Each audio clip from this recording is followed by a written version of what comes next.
जी अस्सलाम वालेकुम। पाक लाइफ 433 में आपको खुशामदीद।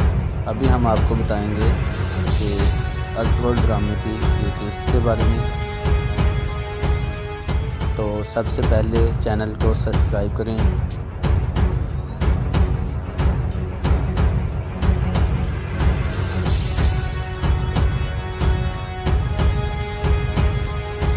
अल्ट्रोल ड्रामे की ये किस्त में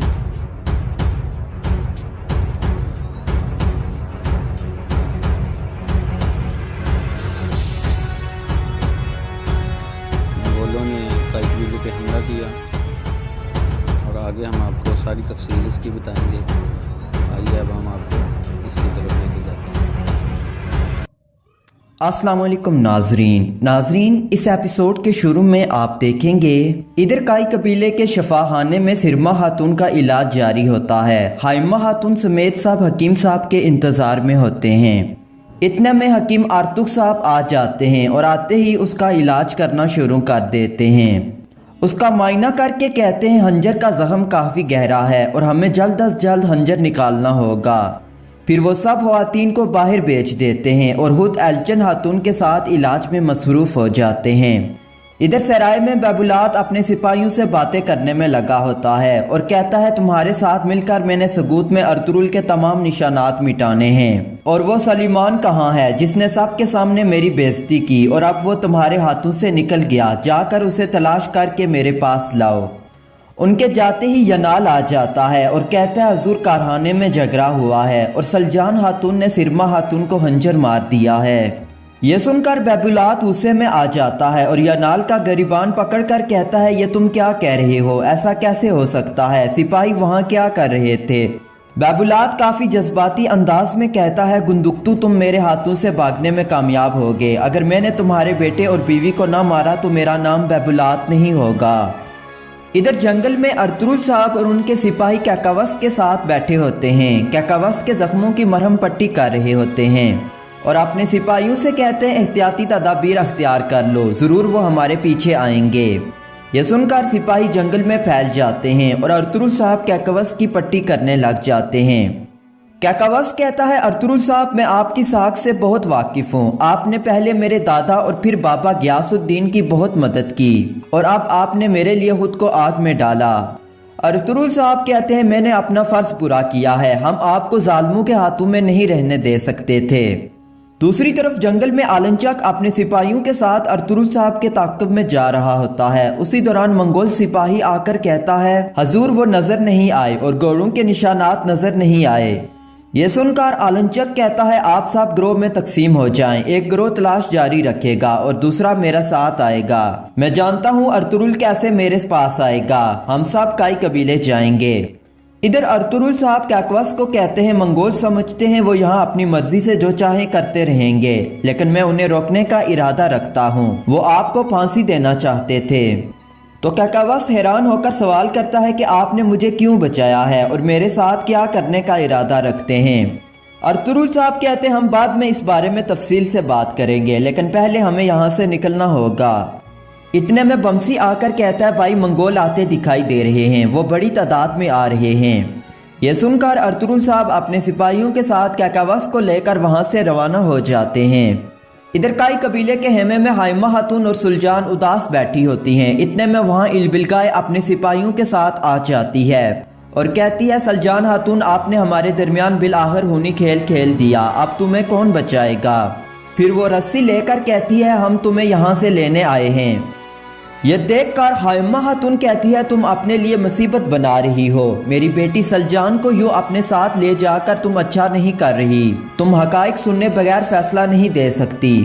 तो इलबिलगाय कहती है मैं इंतकाम नहीं लेना चाहती क्योंकि सलीमान फरार हो गया है, मैं सलजान खातून को फरार नहीं होने दूंगी। इसे अभी जेल वाले हेमे में बंद कर दिया जाएगा, मुकदमे के बाद इनका फैसला होगा। आखिरकार वो सलजान खातून को ले जाती हैं। जैसे ही वो बाहर निकलती हैं गुंदूज और उस्मान उन्हें जाता देख लेते हैं। वो उन्हें रोकने की कोशिश करते हैं, लेकिन सलजान उन्हें कहती है मेरे बच्चों अपने लिए कोई तकलीफ ना बनाओ। इलबिलगाय खातून चाहती हैं फैसला आने तक मैं जेल वाले हेमे में रहूं। तो गुंदूज कहता है फिर आप बेफिक्र होकर जाएं, आप हमारे ताया जान की अमानत हैं, हम फैसला आने तक आप पर किसी किस्म की मुसीबत नहीं आने देंगे। फिर सिपाही उन्हें ले जाते हैं। उस्मान को ये देखकर बहुत गुस्सा आता है और कहता है सब्र, मैं अभी के अभी जाकर इल्बिलगाय खातून से पूछता हूँ। अंदर इल्बिलगाय खातून और हाइमा खातून सिरमा की सेहत के बारे में तबादला ख्याल कर रही होती हैं। उसी दौरान उस्मान उनके पास आ जाता है और कहता है सलजान खातून को जेल वाले हेमे में लेकर जा रहे हैं, इसका क्या मतलब है इल्बिलगाय खातून? तो इल्बिलगाय खातून कहती है उन्होंने जुर्म किया है, जब तक फैसला नहीं आता तब तक वो वहीं रहेंगी। उसी दौरान हकीम आर्तुक साहब आ जाते हैं और कहते हैं जितनी कोशिश कर सकता था मैंने कर ली, अब हम दुआ के अलावा कुछ नहीं कर सकते। इधर गार में सलीमान बैठा होता है। उसी दौरान अर्तुगरुल साहब अपने सिपाहियों के साथ वहां पहुंच जाते हैं जिन्होंने चेहरे पर नकाब किया होता है। सलीमान उन्हें देखकर अपनी तलवार निकाल लेता है और तान लेता है, लेकिन जैसे ही अर्तुगरुल साहब अपना नकाब हटाते हैं सलीमान झट से अपनी तलवार म्यान में रख देता है और फिर वो अर्तुगरुल साहब के हाथ का बोसा लेता है। एक दूसरे से मिलते हैं। फिर वो कहता है अर्तुगरुल साहब, मैं सुकूत से इसलिए भागा क्योंकि मैं जुल्म के आगे झुकना नहीं चाहता था। अर्तुगरुल साहब कहते हैं तुमने जो किया ठीक किया, अगर तुम वहाँ होते तो वो तुम्हें जिंदा नहीं रहने देते। फिर वो काकावस का तारफ करवाते हैं कि ये गयासुद्दीन के बेटे हैं। इधर काई कबीले में हकीम आर्तुक साहब हाइमा खातून को कहते हैं मैं वापस शफा वाले हेमे में सिरमा को देखने जा रहा हूँ। इतने में मलिक शाह, दुमरल और द्रागूस वहां पहुंच जाते हैं। द्रागूस कहता है वो जालिम आलंजक आपके कबीले पर हमला करने के लिए रवाना हो गया है। फिर वो कहता है अर्तुगरुल साहब ने मुझे किले एक अहम मुहिम पर भेजा था। द्रागूस के गश्त पर मामूर सिपाहियों ने मंगोलों को देखा, मैंने सोचा अभी बेहतर है कि आपको इतला दूं। ये सुनकर हकीम आर्तुक साहब कहते हैं हमें फौरन कबीले को खबरदार रखना होगा। दुमरल लोगों को वो तलवारें दो जो हमने हेमू में छुपा रखी हैं। दुमरल के जाते ही बैबुलात आ जाता है और कहता है सलजान कहाँ है, मैं उसे मार दूंगा। तो हाइमा खातून कहती है क्या तुमने सरदार आला का ओहदा वैसे उठा रखा है? ऐसे किसी के हेमे में आकर बकवास करना किसी सरदार को जेब नहीं देता। बैबुलात कहता है मैं अपनी बहन को हंजर मारने का इंतकाम सलजान खातून से लूंगा। तो हकीम आर्तुक साहब उसे कहते हैं अपना गुस्सा थूक दो। बैबुलात साहब क्योंकि गुस्सा अकल का दुश्मन है, जब फैसला आएगा सब कुछ सामने आ जाएगा। इतने में इल्बिलगाय खातून आकर कहती है मैंने सलजान को जेल वाले हेमे में बंद कर दिया है ताकि वो भाग ना सके।